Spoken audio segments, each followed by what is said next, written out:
Coming up next on Functional Moms Podcast. As we're aging and we have all that oxidative stress causing inflammation, turmeric goes in there and reverses the things that are causing the oxidation in the first place. It also reduces that chronic low-grade persistent inflammation. Then in high doses and the right potency, it can also just be a general pain reliever. So a lot of people take it for their joint pain, acute or chronic. Now, turmeric's also antiviral, antibacterial, antifungal. So I use it all the time for my immune system, just to hold myself at healthy or pre-travel, post-travel, things like that. It's also anti-obesity. It's anti-diabetic. It is so good for the metabolism, supportive of the gut microbiome. We know it helps with the joint pain. It has this ability to kill off all the zombie cells or things that accumulate in the body that shouldn't be there. And so that I like too. Curcumin's kind of like this ultimate janitor that goes in there, and as we age, we know we have this accumulation of zombie cells. Zombie cells are just cells that turn the wrong way and become damaging and run into everything and damage us from the inside. Curcumin just goes in there and cleans them out.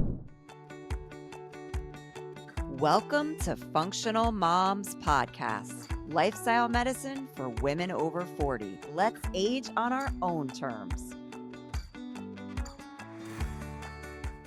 This episode is for you if you're a woman over 40 looking for better recovery after workouts and natural solutions to aches, pains, and body inflammation. As we age, we all become susceptible to inflammation, and we don't want this to hold us back when pursuing our health and fitness goals. Our guest today is Dr. Shivani Gupta, an Ayurvedic practitioner, wellness expert, and passionate advocate for holistic health. She completed her PhD dissertation on turmeric, the spice. Dr. Shivani is the creator of Fusionary Formulas and host of the popular podcast Fusionary Health. She is an Ayurveda and inflammation expert, and she is going to help us age better. Yay. Dr. Shivani, thank you so much for coming on the show today. We would love to hear your story and how you became an Ayurvedic practitioner. Sure. Thank you for having me. So I grew up in Houston, Texas, to an immigrant family. And what's interesting is every year of my life, we would go to India. So we would visit my grandparents, my cousins. And growing up, I unfortunately saw the after effects of having diabetes and what that looks like decades in. And so I saw my grandparents going through quadruple bypasses, Parkinson's, leg amputation, stroke, heart attack. And I thought, whoa, that is a horrible end game. Why is it that we work so hard, but at the end we're doing so much disease management? And I thought that can't happen to me. And then simultaneously, I grew up always sick, always feeling like I didn't have an immune system. I'd end up in India disastrously sick, taking crazy antibiotics again and again. And so by the time I got to college, I realized, wow, not only is my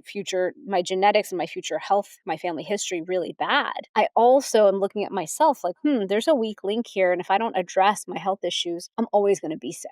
So I went on a journey to discover what can I do to win at my health. And I was in India and I discovered Ayurveda. And I thought, wow, Ayurvedic medicine is this ancient science. It's this ancient wisdom. Let me go check it out. Let me see if it can help me. And when I did, I realized, wow, Ayurveda is all about gut health and how that builds immune health, how it can build vitality and strength and the energy that we want. So I went about studying it. I did my master's in Ayurvedic sciences. I did my PhD on turmeric, as you mentioned. And then I became quite a turmeric fanatic. And I truly believe that turmeric is one key tool in the entire toolkit that we should be using when it comes to inflammation in our health. And now I'm already in my mid-40s. It's 20 years later in my studies. And now I have to say it, perimenopause in mid-40s is a whole different ballgame than ever before. And so I'm having to reach into the toolkit and pull out like a 3x level of the tools to really drive the results and maintain my health, my fitness, and everything at the level that I want to. Yeah, I think this is such an important topic for our listeners because we really do notice more inflammation as we're getting into our 40s. Aches and pains maybe are a little bit more frequent. So what can we do, I guess? And like, what are the signs that you're inflamed? Well, when we're inflamed, a lot of times people don't realize they're inflamed because the signs are kind of subtle. It's sometimes your skin reacting. And we're like, oh, that's just eczema. That's just a rash. That's just psoriasis. That's a skin issue. Sometimes it's digestive issues. And pretty much everyone has IBS. So us getting bloated or always feeling unwell or not being able to eat a lot of different foods, we attribute to, oh, that's just aging or who knows. We forget that that can be inflammation as well. Frequent headaches. A lot of times that headache situation is an indication of inflammation. Oftentimes joint pain, aches, just achiness, waking up stiff, having our joints stiff in the morning, that's a definite sign of inflammation. And then finally, brain fog. Like a lot of times we aren't functioning well. We've got brain fog, we've got fatigue, and we don't understand what to attribute that to. And what's interesting is most people call it aging. They're like, oh, I'm just aging. This just sucks. Unfortunately, this is how it's going to be. But the thing is, we have a term in the health and wellness world, inflammaging. So when we're inflamed, oftentimes that shows up and looks like aging symptoms, but really it's inflammation that's the culprit. It's this low-grade, chronic, persistent forest fire that's wreaking damage within us. And that damage is causing our symptoms to kind of crop up. And usually we wait till it's 4 or 5 symptoms before we put the puzzle pieces together and say, whoa, okay, maybe there's a root cause here. But by then, oftentimes we've run to a lot of different specialists and we're already taking 5 different things for 5 different problems, because rarely does someone sit and connect those dots with us and help us. So that's where I think holistic integrative medicine is really having its moment, because people are realizing I'm suffering, but no one's really giving me a clear answer other than NSAIDs and let's just cut down this inflammation, and I don't want to take 18 pills for my problems. And so inflammation is really this low-grade persistent fire. And what we underestimate is the number of things that cause inflammation in the first place. So things as, of course, diet can cause inflammation, seed oils, sugar, inflammatory foods, things like that, fried foods, those can cause inflammation. Poor sleep can cause inflammation. High stress, which we've all had periods of our life that could have been really high stress, can cause inflammation. Environmental toxin, our dirty air, dirty water, a lot of things in our environment can cause inflammation. Maybe in our own home, we've got a toxic burden that we're building up through practices in our kitchen, laundry room, or bathroom, skincare. All of that can add up. Viruses and bacteria can cause inflammation.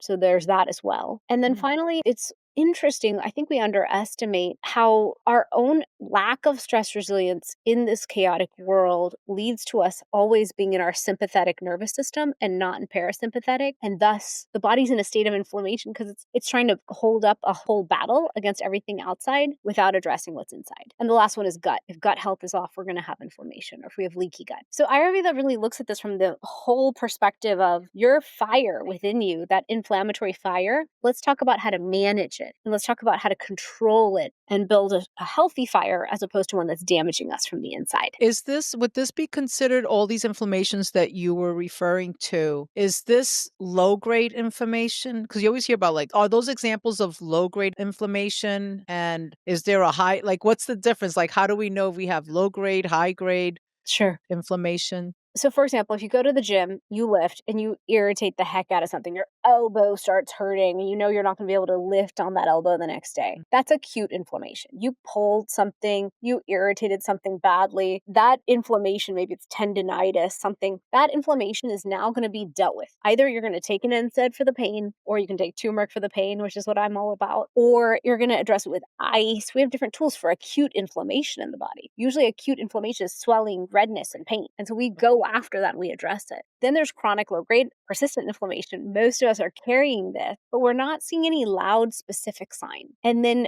typically in our 40s, I find each decade that we go forward, those symptoms get a little louder and then a little louder. So I would say mid-40s is that, in my case, is the first time I was like, whoa, aging is taking a actual toll. I do get frequent headache. My gut health isn't right. Do have brain fog. I keep irritating things at the gym. Like, the pileup was more significant than ever and required this double down investment in all the things that reduce inflammation. Because as we age, we're going to inevitably have more oxidative stress. We're going to inevitably have our cells not functioning well anymore. We're going to have more inflammation. We're going to have more zombie cells running around damaging everything. And so, like you said, acute versus chronic, the likeliness of chronic inflammation is, in my opinion, nearly 100% in us as a population. And so our job is to build an anti-inflammatory lifestyle to combat that. And in conventional medicine, that low grade inflammation sort of doesn't get discussed that much, because if you're having headaches, they would just say, well, take some Advil,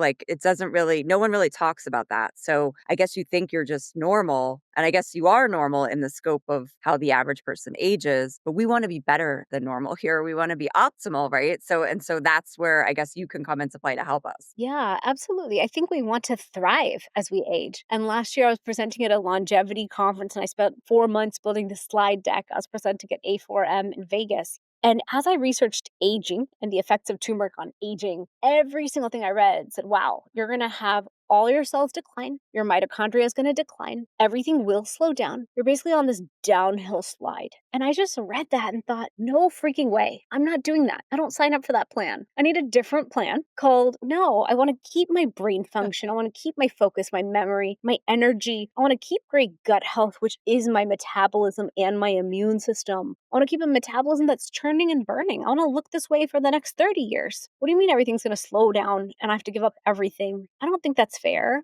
And so as I read it, I was like, what am I going to do as my action plan to combat this? And so I kind of deployed. I always have to sit down and write my own prescription as if I'm a client. And I wrote out, one, you are going to eat an anti-inflammatory diet with super spices and superfoods like it's your job. You're going to get real diligent about each meal as an opportunity to put nutrient density in the body because this body is going to need it as I'm aging. Number two, you're going to take turmeric in all your supplements because you need to really supplement the body as things decline and slow down. The body needs even more support for all of its pathways to work properly. Number three, you're going to obsess about sleep. Sleep better be on point. It's a respect and honoring of sleep. And so I've really put my sleep on a pedestal. Right around 9, I'm like, everyone, I'm going to bed. I try to align the house to bed, and if the teens don't want to sleep, I don't care. I have to sleep. And I use my sleep tea, my sleep gummies. Like I have a whole song and dance around great quality sleep. So I clear inflammation and I have energy the next day. Then it comes to gut health. I honor gut health. Great probiotics, great fiber, all the things you have to do nowadays to invest in gut health is probably 10 times more than we've ever had to do. But I think it's so important to have good gut practices. And in Ayurveda, we teach that inside of us, there's a gut digestive fire called our Agni. And so that Agni is to be opened up and ready to go in the morning, churning and burning. That's our metabolism as well. And that's what's going to help us go through the day, really processing and absorbing all the benefits from our food. And then finally, I lift, I yoga, I walk. Like I really have to make sure that movement is a non-negotiable, which is hard because sometimes we get busy. And Hmm. for me, it's become important to change my workouts. I used to do a lot of HIIT training. Now I do a lot more lifting and yoga and walking instead. So that shift was a big deal because I was pretty addicted to my HIIT workouts. But I've changed the formula of what I'm doing to drive a different result based on Mm. age. And so I think it's just so important as we're aging, we look at what are those factors that are going to cause aging. I know I'm going to age naturally. That's fine. But I just want to maintain my vibrancy and vitality the best I can as I age instead of just giving up and saying, okay, I'm going to get more inflamed. I'm going to get more oxidative stress. I give up and it'll just be this decline at whatever rate happens. Yeah, I love that you wrote yourself a prescription and that you're completely switching things up. I mean, I know when we're younger, we can get away with some of that stuff and it's not going to matter as much. But definitely, like you said, once you hit definitely 45 and up, it's really going to make a big difference. So I guess we really wanted to touch with you on the doshas in Ayurveda because we find that really interesting and thought that that could help the listeners. Absolutely. So the doshas are really fun. It's important to take a dosha quiz because the dosha quiz will tell you your dosha. I have one on my website at shivanigupta.com. But when you take that quiz, you'll see it's going to ask all sorts of questions about yourself physically, mentally, and emotionally that'll help discern what your primary constitution is. Your dosha is basically your mind body constitution. It's a template to help understand yourself better, and it's made of the elements. So, vata dosha, the first one, in the West we pronounce it vata. A vata person is typically thin and wiry, taller or shorter than everyone in their demographic. They're very light, creative, they're always free flowing. When you meet a vata, they're like, yeah, I just had like tea and green juice all day. I forgot to eat. And some of us are like, what? How did you forget to eat? Who forgets? But those people who can snack and nibble all day, they are the artists oftentimes. They create things and start all sorts of things, but they might not finish all of them. So they can kind of be looked at like flakes because they might not complete what they start. But it's because the elements of vata are air and ether. They're just like a wind blowing through the world and always in motion and creativity. This is someone who's kind of always in motion. The tendency of vata is anxiety, disrupted digestion, constipation, dryness, disrupted sleep. So they have their own list of health issues that can crop up based on their doshic imbalances. And so for a vata person, we have certain recommendations around eat grounding, warming foods, eat healthy fats, eat 3 times a day, so that they can all of a sudden really thrive within their constitution, finish those projects, win at everything that they start. Then you have a pitta dosha, Pitta, and we pronounce it pitta here in the West. So if you're a pitta person, you're more medium bodied, might have a reddish skin tone, reddish hair. Pitta people are fiery. So the element for them is fire with some water. So a Pitta person's sharp, determined, passionate, focused, driven. This is someone who kind of has the traits of a volcano. So in a normal day, they're just great, but on a bad day, they can explode. They get overburnt, burnt out. They really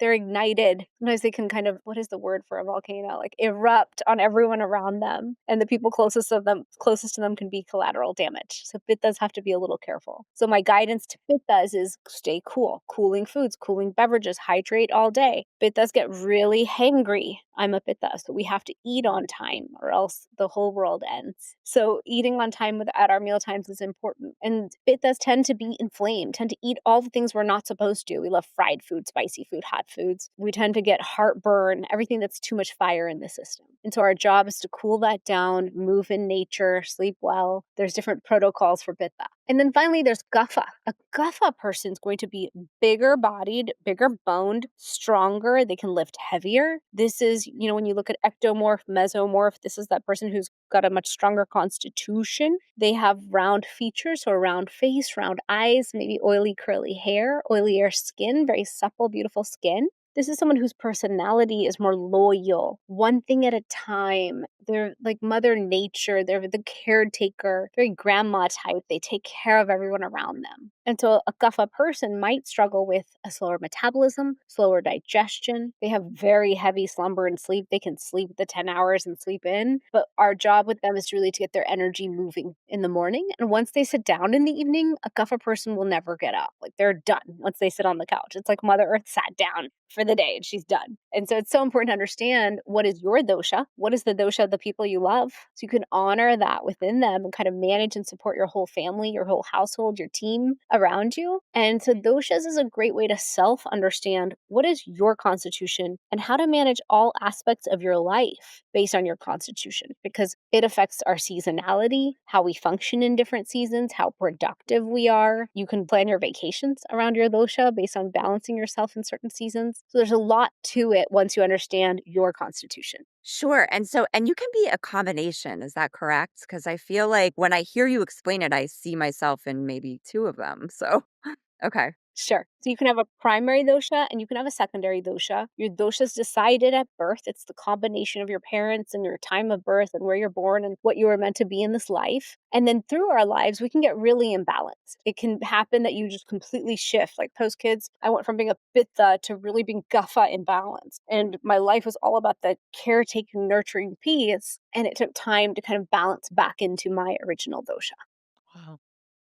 Interesting. And so, like you said, you have a website. Can you just mention that again that people can Yeah. go check it out? It's on my website, drshivani.com, DrShivani. Perfect. So people can check that out and see what they are. And so what, after you figure that out, what would you recommend doing next? Like if you, So once you know your dosha, I think what's great is it's really a self acknowledgement. It's a self understanding of, oh, that's why I am the way I am. I think it's why we're so into astrology and human design, because it gives us a self understanding of, oh, that's why my nature is the way it's that's why my nature is the way it is. Instead of defying it and battling it all the time, I'm going to accept it and now work with it. And so in my case, as a pitta, I get it now. I am going to be hangry. And if people cross me, it's not going to be good. And after 6, if I want to be nice to my children, I have to really plan for that. So I built a rhythm to my whole life. I wake up, I get them ready, I work out, I get my beautiful work day. I have to stop at high tea, 3:30, have tea, pause, caffeinate, eat a good snack.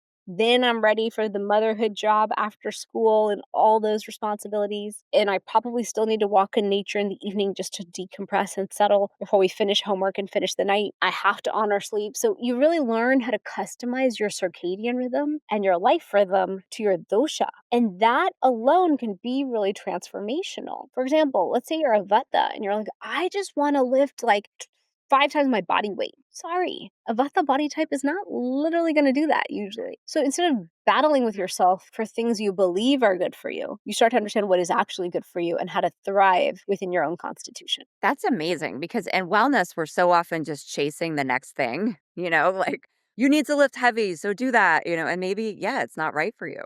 Yeah, I think it's just so important to self-understand your own constitution. I think it's so important in this day and age we understand inflammation and how it's getting in our way. And so once you understand your dosha and you start balancing that, you're naturally going to balance your inflammation and all these other aspects of your health. And so going back to that topic of inflammation, oftentimes inflammation is that culprit that's stopping us from achieving our health goal. When it comes to weight loss, when it comes to feeling the way we want to feel, when it comes to keeping ourselves in the gym. This year I had plantar fasciitis and it drove me nuts. I had it and I thought, okay, I wanted this last time, so I'll just take it easy. And I think in our 40s, take it easy and take a break is not the method to heal anything. Unfortunately, the body doesn't heal as fast. It's a sign of chronic inflammation, right? Chronic inflammation's on board, healing isn't going to happen. And so I'm an anti-NSAID person. I'm a pro turmeric person. So I took a month off from walking, and walking is one of my favorite ways to move and decompress. Then I stopped losing weight because I normally can maintain my weight well, and all of a sudden everything started creeping in the wrong direction. I was like, oh no, my A1C is going to go up, my cholesterol is going to go up. This is bad. I tried to deal with treatment in a natural way, kept running to PT. We weren't able to heal it. I tried a peptide in my foot. That didn't work. It worked partially. And so finally, 4 months later, after pain, not moving as much, yes, I used turmeric, but couldn't lift heavy because I would feel it in my feet. Like you can't squat with 60 pounds on your back, 50 pounds, if your heels won't let you put the pressure into your feet. Finally, I got a cortisone shot in my feet. And I really wish I had been humble enough to do that in the first month. My new attitude is when you irritate something, set a deadline, put it on your calendar. And by that deadline, let's say it's 2 weeks or 4 weeks, whatever it is for you, you're going to take the intervention that's offered, that's on the table for everybody, so that you can heal and then move forward. And moving forward, in my case, I can be as natural and holistic as I want, but it's just important to get the intervention in place so you don't have a decline in function, movement, and we don't lose time. And so it was really a humbling moment this year to learn, okay,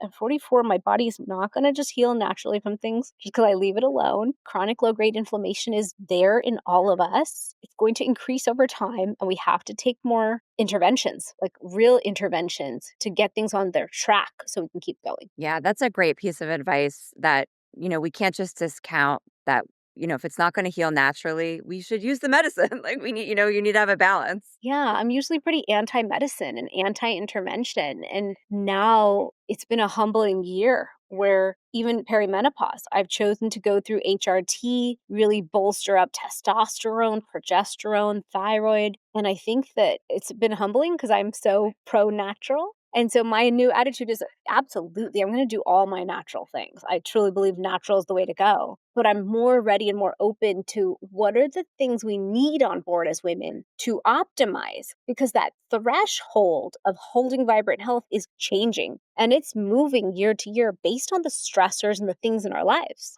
Could be your kids this year, could be your work, could be a setback from your workouts or lifting or an injury. Who knows what's holding you back? But whatever that is, don't let it be a whole quarter of your year that you're going to sacrifice to it. Instead, really sit down, understand all the options, set those deadlines with yourself and address them. Because I see a lot of people who reach out to me for their health and they do consultations with me and they're like, well, I have poor sleep, chronic joint pain, fatigue, and gut issues. That's called inflammation. And let's get you moving. Because the more we're moving and moving our energy, the better we're going to feel. But if we're constantly depleted and exhausted, starving, not eating all the food and nutrients we need, then we're not going to win at the long run, going into 50s, 60s, and 70s. I really think of it now as a full court press. Like, what is the game plan to defy aging and instead, like I said at the beginning, really hold ourselves as vibrant and thriving? And so for that, I take turmeric. I use adaptogens from Ayurveda. That's why I've been playing in this world with turmeric for so long. Is turmeric is one of the most well-received spices by the body. Turmeric has this powerful ability to be anti-inflammatory, antioxidant, and so much more. It's basically the all or nothing mindset.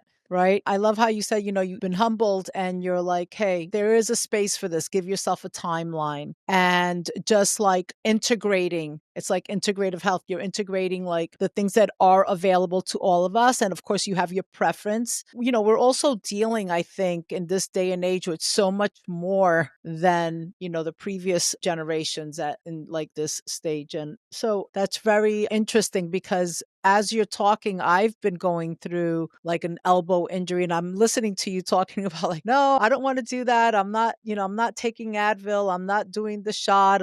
And so I've been suffering for a minute, and it's very interesting to hear I'm going to humble myself moving forward. Yeah, and that's the thing. It keeps us away from functionality, right? Like I just worked out after 2 weeks of not being in the gym. My mood is at a Oh, completely different level than it was over the last week. And I knew I wasn't working out enough and I was just walking a bit because of my feet. And I thought, wow, you could have dealt with this 4 months ago, but you're right, stubborn. You waited first for it to heal naturally. Nothing happened. Okay, you took turmeric things. That's fine. I love turmeric, but plantar fasciitis is pretty specific. We walk on our feet all day, so we're irritating the problem right. constantly. It took me 2 months before I finally ordered this peptide and asked the ortho surgeon to inject me. And I was so worried about it, and it did hurt, but it was tolerable. It didn't kill me. And I was later informed, like, you could have had so many options. There were so many options on the table the whole time. You just didn't go find them out. I could have done, stem cell in my feet, PRP in my feet, and there was this cortisone injection from the beginning that would have been offered. And so now I can walk. I can walk down the street and I have no pain. And I'm like, you could have taken this on day 14, day 30. And so that's just my encouragement, because if your happiness is tied to movement and lifting and yoga, which mine is, then don't deprive of yourself of that, because we are so natural. I'm the most natural organic girl you've ever met. I obsess about food quality, local food, organic food. We only cook food fresh. We never heat it in the microwave or in plastic. We store it in glass. I'm one of those people. But I think there's a new hybrid solution as we age to win. And we're even seeing that with metabolism right now.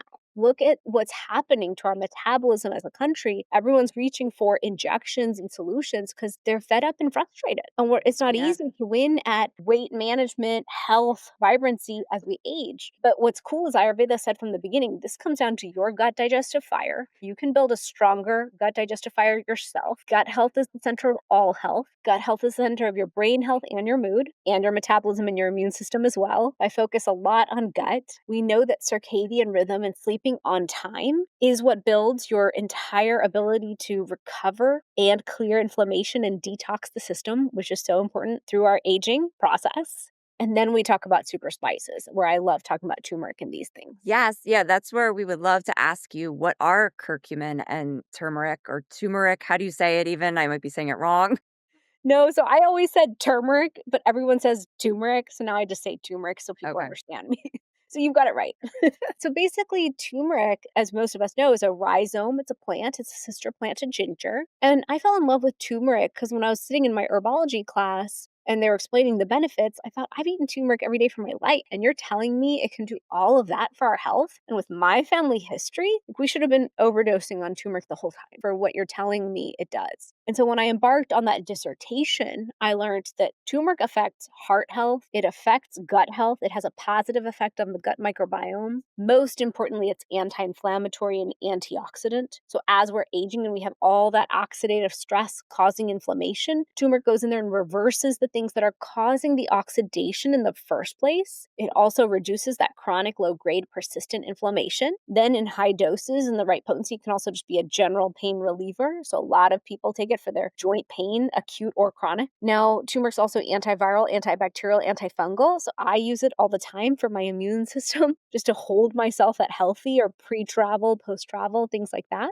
It's also anti-obesity. It's anti-diabetic. It is so good for the metabolism, supportive of the gut microbiome. We know it helps with the joint pain. It has this ability to kill off all the zombie cells or things that accumulate in the body that shouldn't be there. And so that I like too. Curcumin's kind of like this ultimate janitor that goes in there. And as we age, we know we have this accumulation of zombie cells. Zombie cells are just cells that turn the wrong way and become damaging and run into everything and damage us from the inside. Curcumin just goes in there and cleans them out. Maybe there's cells that are meant to die and don't. That's called cell apoptosis. Curcumin causes cell apoptosis. Curcumin says, you know what, you guys need to go. We're trying to create new cells and new healthy cells here. And so curcumin does that as well. And what most people don't realize is out of the entire turmeric plant, 3% is the curcuminoids. Of those 3 curcuminoids, that 3% of the turmeric, curcumin is the most effective at reducing inflammation. And so when we go out there and say turmeric lattes are beneficial, golden milk works, I really don't think golden milk works. works, because you're taking a teaspoon of regular turmeric powder and putting it into something and drinking it and saying that's enough. It's not enough for chronic inflammation, chronic joint pain, and what we're talking about. So taking a turmeric supplement that's built for potency for that high dose is going to significantly reduce inflammation. And so when people are out there buying turmeric supplements, just make sure it's not regular turmeric powder in a pill. It's a waste of your time. And make sure that out of the 3 curcuminoids, it's focused on curcumin to deliver that maximum result. And so that's been my body of work for the last 10 years. I just thought, wow, why didn't someone make a curcumin that's so strong that I could use it to hold up my immune system and help when I get pain, because I'm going to inevitably working out and living life. And so that's what I set out to create. And I created it about 10 years ago. And so I've been able to work with doctors for about 10 years now who are recommending it to their patients, which is really cool.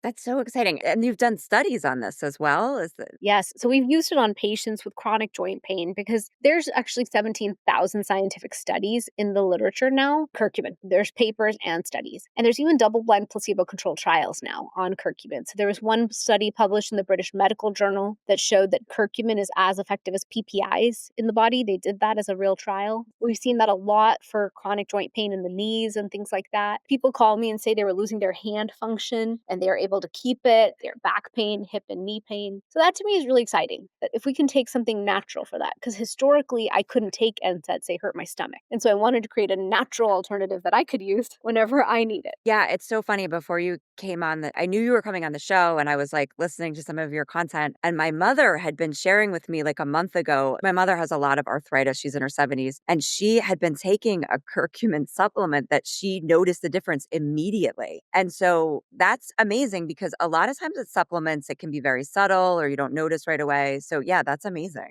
Correct. When you're built for potency, a lot of times it's an immediate result. And I love that. Can we do that in all supplements? No, but curcumin is one of those that if you have pain, you'll notice it. And I've seen that myself. I once sprained my ankle. And so I was taking curcumin. I was taking my turmeric gold with inflammation relief, the combo, which we have for pain. And I would take it and my pain would drop down to like a 2. And then all of a sudden, like 6 hours later, it would start to rise, rise, rise. I was like, oh my God. And I'd take it again to bring it that down. So you can kind of use it that way as a painkiller.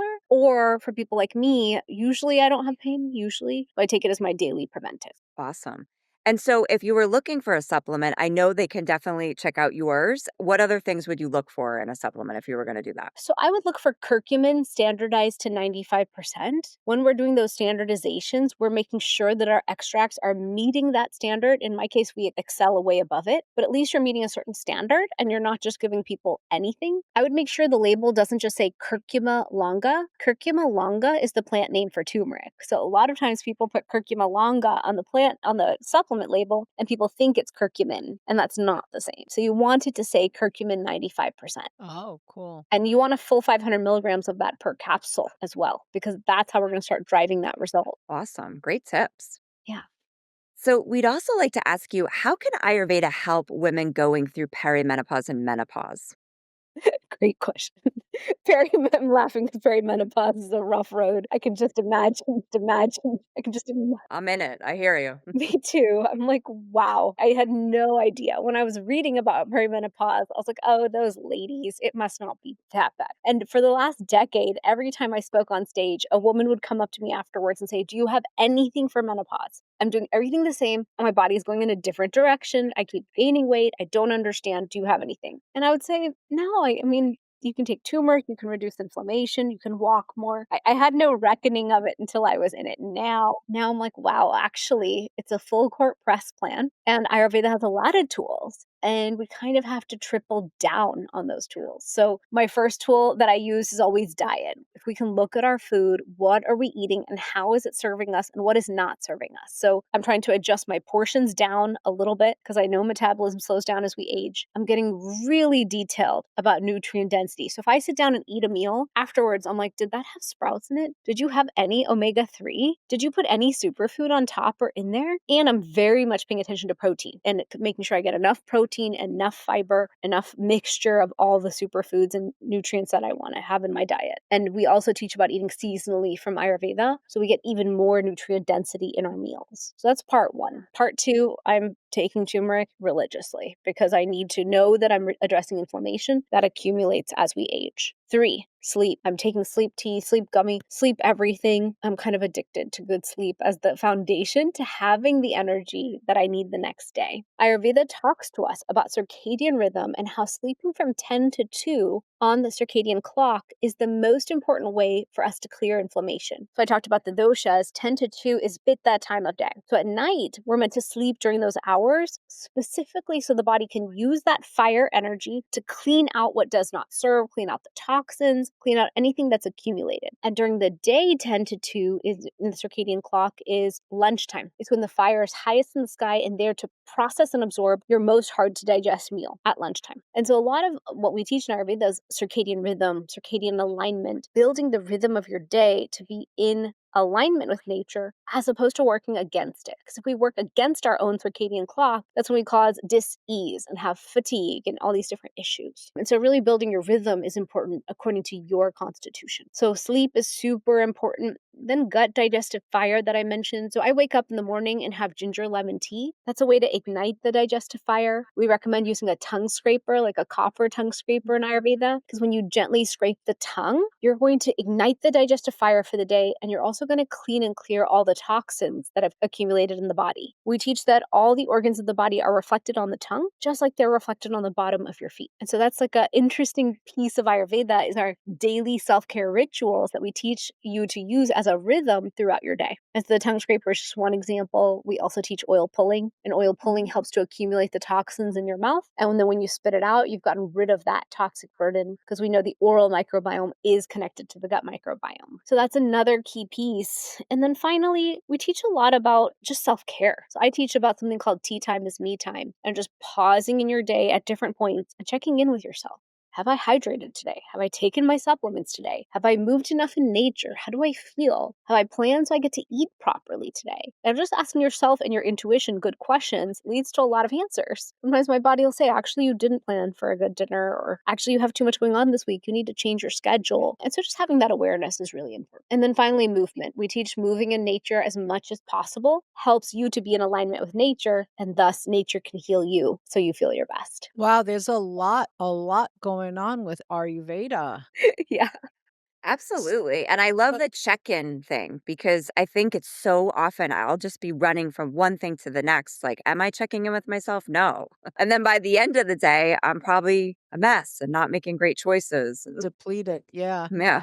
So Ayurveda is like a practice of many things. And so I'm connecting like the Ayurveda with the dosha is that when you know your dosha type, then you practice these different things that within the Ayurveda umbrella according to your dosha type. Exactly, exactly. You're able to custom build a blueprint for yourself or a life design, as I think of it, according to your dosha. So I know I'm fire and I build my whole life around it. I build my year around it, my seasons, my day, when I detox each year, my travel, the way I run my company. Wow. And then when it comes to my day, I have a rhythm and I live in that rhythm. It is rare that I'm not living within this rhythm that I've set of wake up, morning tea, workout or move, start your day, end cap that day with tea, and then transition to the next activity. Then again, deep sleep tea, and then move into bedtime. Like there's anchor points in the day to check in and just really tune in. I think we need more mindful moments. As women, we're just running around. And as we're going into perimenopause, menopause, if we're not checking in, we've got problems because the body is really doing so many things at once. We talk about perimenopause now as this roller coaster. Our hormones are on a roller coaster as they're heading towards menopause. When our hormones completely tank, we lose all estrogen, and then we've got heart disease, brain fog, a huge brain shift happening, and et cetera, et cetera. Like it's all an interesting shift and transition. How are we going to invest in holding ourselves at the level of vibrancy that we have now? And if we don't have a great level of vibrancy, build it so that we can then maintain it going into Right. these different transition points. Because these are really big transitions. And like I said, we're becoming more inflamed as we age, no matter what. Oxidative stress will increase, inflammation will increase. And we know inflammation is going to make weight loss harder, metabolism harder to maintain. In my case, that's a pretty big death sentence towards diabetes. So I have to stay really focused on that topic. I don't have a choice on it.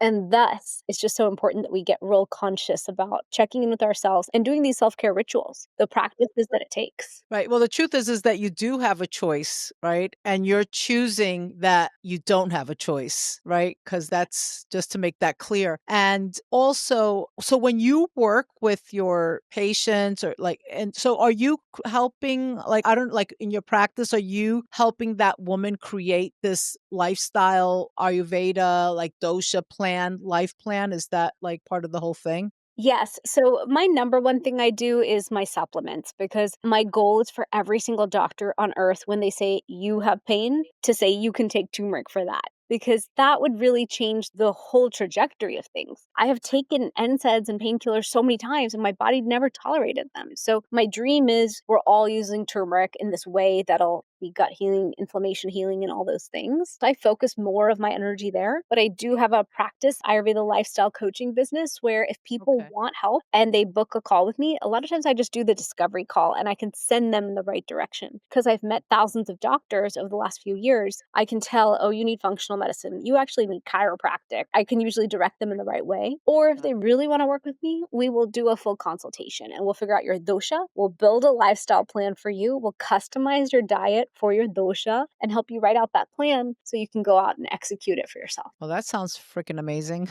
So Yeah.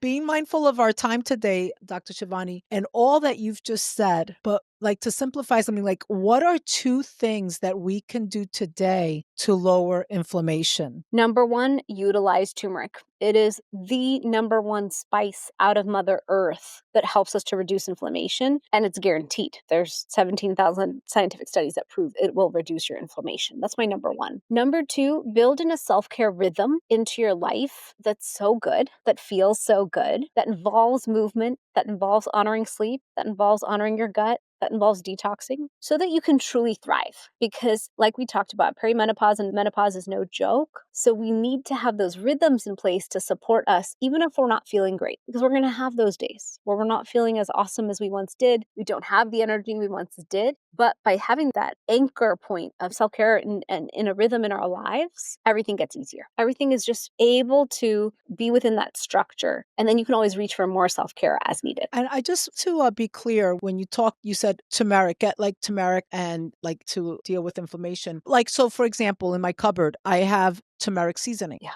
Is that good enough? In my opinion, no. A lot of people are buying fresh turmeric and juicing it. I think that's okay. I'm sure it benefits some, but Okay. then you take turmeric fresh and you dry it into the spice. Using the spice is great. When you're cooking with turmeric, the spice, put it into use black pepper or a healthy fat to increase that absorption because that's very Mm. important. Turmeric doesn't easily absorb on its own. And then when you want significant reduction of inflammation, that's where you reach for curcumin extracts and curcumin Okay. supplementation. And I do think as we age, we need to be pretty heavy hitting on our approach to inflammation reduction. It's inevitable as we age. And it is typically the culprit behind what's affecting people so much and why they're not feeling good, why they've got headaches, brain fog, skin issues. I was just talking to my best friend today. She's like, everything's going downhill. And I was like, well, yeah, but if we address inflammation and we improve gut health and we improve self care and sleep, we'll win. And she was like, okay, glad you enjoy those things.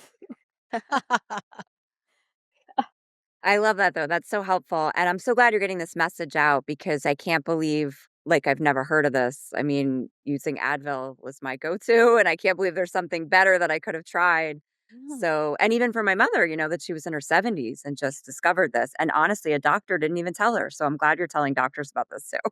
Yeah, that's my dream is we're going to run to the doctor when we're in pain. And if we just expand their toolkit to involve more natural tools, how cool would that be? It would be so cool. It's awesome. Everyone to know you can connect with Shivani on Instagram and YouTube. Her handle is at Dr. Gupta. She is also on Facebook at the Shivani Gupta and check out her podcast, the Fusionary Health podcast. And she also has a 7-day inflammation detox challenge with free videos. And we will link this in the show notes. Awesome. Thank you. Thank you so much for having me. It was a great conversation. Thank you.